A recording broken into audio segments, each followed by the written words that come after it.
Throughout Chuck E. Cheese history, I believe the animatronic characters have become the most iconic part of the company. And while unfortunately Chuck E. Cheese doesn't realize this, there actually was a point in time, believe it or not, where they did cherish these characters. So much so that they even had their own room inside of the restaurants.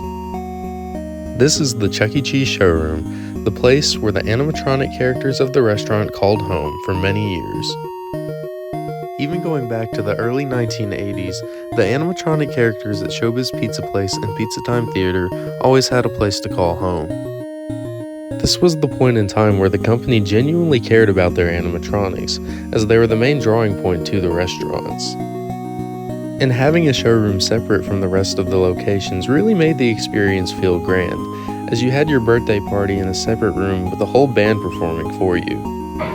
Along with this, the dim lighting the restaurants had back then really made the show stand out. As remodels began at Showbiz Pizza Place locations in the late 1980s, some locations had showrooms that only had walls that you couldn't see inside unless you went near the entrance, so windows were added.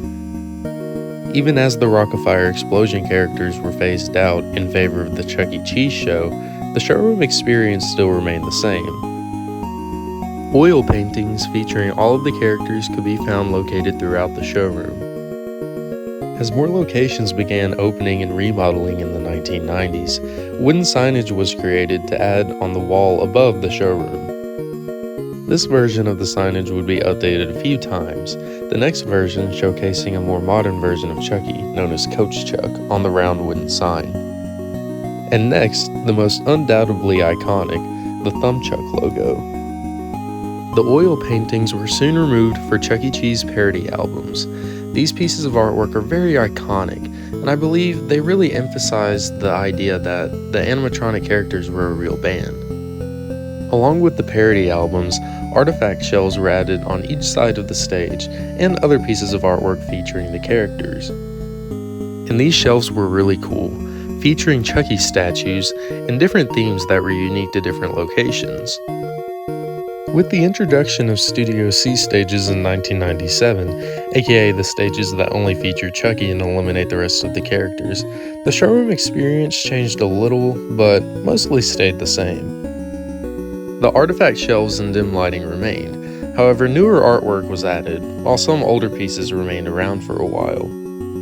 Some early locations that opened with Studio C, along with some locations that replaced their Munch's Make Believe band stage with Studio C, still housed record posters in the showroom, but this was quick to change. This had to be done because Studio C was the replacement for Munch's Make Believe band, and their logo was still featured on the record posters.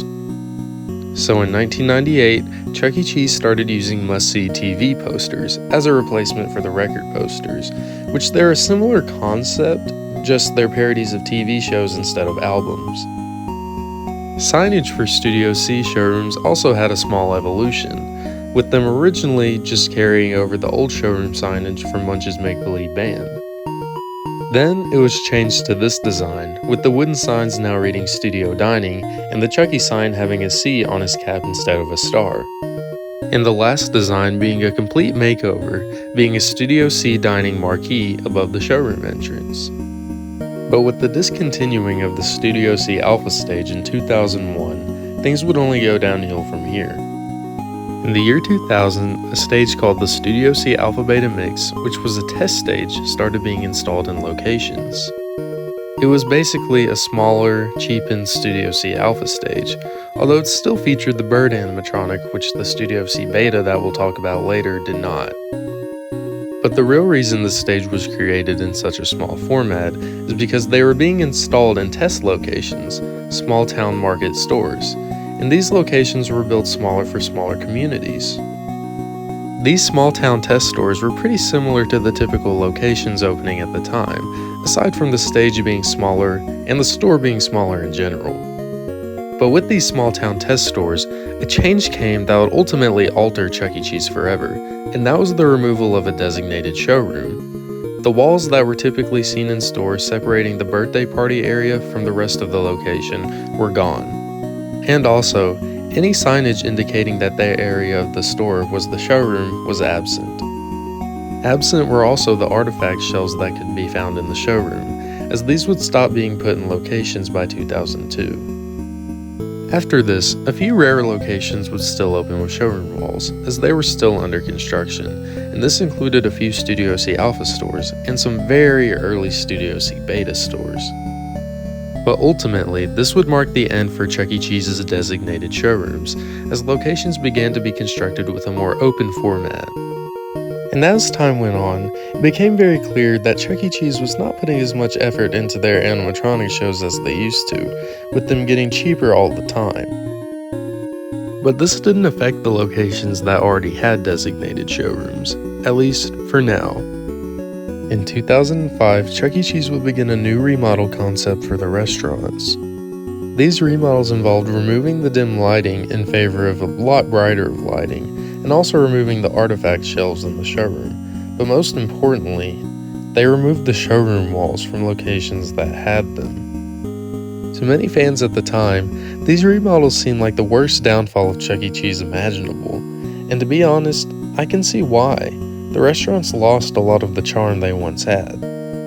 With the removal of the showroom walls, the artifact shelves, and all of the classic artwork, and the addition of bright, glaring lighting, the show area of the locations just became very bland and unappealing. Although a rare small handful of locations kept their designated showrooms, such as Madison, Tennessee, keeping the showroom walls and only removing the showroom signage. But for the most part, these remodels were the reason why designated showrooms became so rare in Chuck E. Cheese locations, with hundreds of them being removed. And by 2013, Chuck E. Cheese had stopped installing animatronics in most new locations, leaving there no reason to be a designated showroom in the first place. And with more locations continuing to close and Chuck E. Cheese 2.0 remodels being introduced in 2017, designated showroom areas in Chuck E. Cheese locations became slimmer and slimmer, with the final designated showroom with signage and animatronics being located at the La Mesa, California Chuck E. Cheese, which closed on December 29, 2024, marking the end of an era. Some stores, such as Madison, Tennessee, once again, kept their showroom walls even after 2.0 remodels, but they basically serve no purpose, as there's no show in the room. But that leads us to where we are today, with the downfall of Chuck E. Cheese being clear in pretty much everybody's mind. I hope you all enjoyed this video and the topic discussed. I hope you all have a nice day. Be sure to subscribe, like, comment, and share, and I'll catch you in the next one. Bye for now.